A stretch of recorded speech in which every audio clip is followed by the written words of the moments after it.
do or how they should think. Perhaps there's people who are nearer their start of the career in the audience than those of us sitting up here. Who might think about that. I know I saw Martha nodding vigorously when the word code was mentioned, for instance. I guess having taken the course and coming from an IT background, my first job was with MRC as a record manager, and I think one of the things that helped me get the job was because I had the skills to actually code and make a database, basically create an archive or a search engine to their archive. So that actually helped them and helped me get the job. So no doubt when William was speaking about having skills and knowing how to read or write some code is fundamental, and it's a learning. I mean, I would push it a bit further. I mean, again, thinking about Seamus, what Seamus said about things which are not just about this kind of course. I actually genuinely, there was a House of Lords report that agreed with me on this. That actually, you know, frankly, the lack of digital literacy skills in the UK is a significant issue for our economy. And those who can programme, you know, will be called upon to do that. And talk about threats to digital preservation, talk about threats to that digital future, you know. Well, you know, we've talked about obsolescence a great deal, we've talked about bit rot, we've talked about all these different things. Actually, frankly, having the manpower, having the man or woman power, sorry, having the skills available. I could feel it was coming, I got in there first. But do you know what I mean? So it's actually, it's having those coding skills is probably a bigger threat to digital preservation than some of the things that we used to think were problems or challenges. But there's something that Seamus was referring earlier, that it allows you to understand a bit of both worlds. So if you have a bit of knowledge in the area, you'll be able to understand what the IT person's telling you, and the same what the archive. And it's about vocabularies, it's about understanding. Yeah. I've had meetings, I made it, again this was the HDS days, I remember a 3-day meeting about trying to set up a portal. And it was only about 2.5 days in that we discovered that everyone thought a portal was something different. It's exhausting, and I don't want to repeat that, and I don't want you to have to repeat that. So, just in terms of like learning code, then do you think that's going to be something that will be offered within something like the information management, preservation management course, or you want people that coding's taught will become taught to in primary schools or secondary schools, or you know, if you don't have coding yet, you've got to get it. Is it going to be something that we all have, or that this course will introduce for next year? Or Yeah, I think, well, firstly, it is already being taught in primary schools, although not anywhere near enough the extent that it should be. I mean, there's a Google initiative called Coding Club, which currently is in about 10% of primary schools, only 10% of primary schools, but hopefully that will be rolled out. But I think really to encapsulate what both Seamus and William and also Marta said so far is the key thing is not to be afraid, to have confidence in your own professionalism, that you do know what you're talking about, and okay, they might be using the word archive in a different way, but they might be using, you know, other words in different ways, but it's not being afraid about addressing those problems in communication head on and being able to ask the question, so what exactly do you mean by your portal?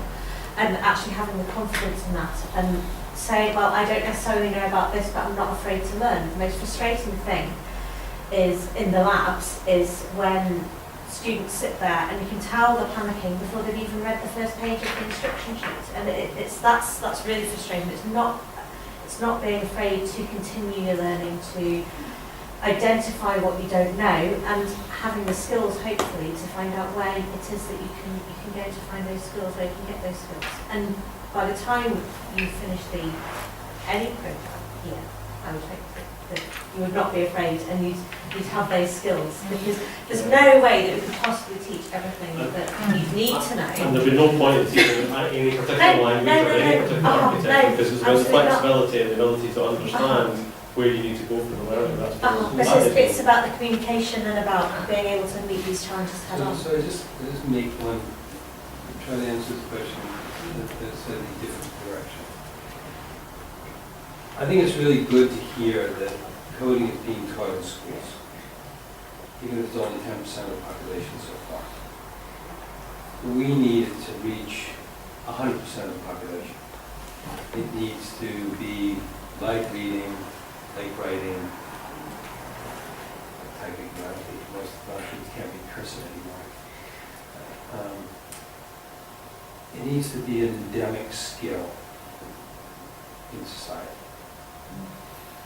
I actually don't think, and sorry, this is not, that we can actually teach you how to code in a program like this.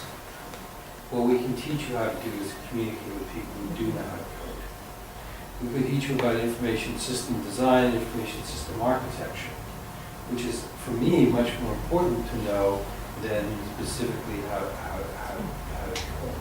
The ability to communicate with coders. So, and if you want to code, you need to learn one or two languages. I learned in the 1970s. I learned PL1, a language none of you will ever have heard of. Maybe Helen has. But just because it's a legacy language, not because she was around then. And Fortran. PL1, it probably couldn't find a mainframe or an emulator to do any coding with it on. But what you learned was you learned the concepts. In this case, though, that's a procedural language. So I learned the concepts of procedural programming. Well, there are many, many, many other kinds of programming languages and many, many other sets of concepts that you need to know. So I think understanding information architectures and information system design are the two most important things, and then the vocabulary for communication. But what you need to be able to do is to know whether or not someone has produced for you a piece of code that can do something, or to know how to ask them how to unpick a set of routines and to turn them into something that you can preserve. But I don't actually think that, I hate to say it this way, but I'm going to anyway. In many ways, this is the lost generation as far as coding is concerned. And it's going to be the generation that's coming up behind who are really going to be the ones who we have to put our hope in for being a society of coders. What we have to do is acquire those skills that allow us to communicate effectively about it. Sorry. That's actually, I was going to say, the language I learned at university and all through my life as a developer, every job I go to is a new one that I have to learn. And even if it's not a new one I'm learning, while I'm doing that particular job, I will, in the next project, or I have to keep up. So it's not, as Seamus is saying, is the actually understanding of the concept of the language, understanding what the language is, that will help you then learning new ones. Because otherwise, what I learned at university, I have never used professionally. And it's going to keep up happening and happening. So don't try to look into learning a language and then say, okay, I know this. Try to understand the concept and why and how it works. And that will help you in the future. Every time you come across that, you'll be able to understand it and move on. So